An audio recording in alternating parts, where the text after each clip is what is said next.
एक म्हण आहे मित्रांनो की मेहनतीला म्हणजे यश येण्यासाठी ना अपार मेहनत करावी लागते. एकदम खरं आहे. पण माझ्या दृष्टीनं हे अपूर्ण वाक्य आहे. मेहनत मित्रांनो करावीच लागते, पण ती मेहनत, ते कष्ट ना 100% प्युअर असायला पाहिजे. त्याच्यामध्ये मित्रांनो एक जरी खडा असेल ना, 1% जरी इम्प्युरिटी असेल, भगवंता शपथ सांगतोय तुम्हाला ते यश येणार नाही किंवा मिळणार नाही. तर तुम्हाला जर कधी 100% प्युअर मेहनत केल्यानंतर ना यशाला तुमच्याकडे येण्याशिवाय पर्याय नसतो, एवढं लक्षात ठेवा.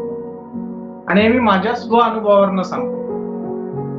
तर ह्या गोष्टी फक्त मित्रांनो फॉलो करा, आपोआप यश तुमच्याकडे येणार आहे. मग तुम्ही किती हुशार आहात किंवा किती तुम्ही भारी आहात हे काय महत्वाचं नसतं. तुम्ही खरे इथून आहात ना आणि परत तेच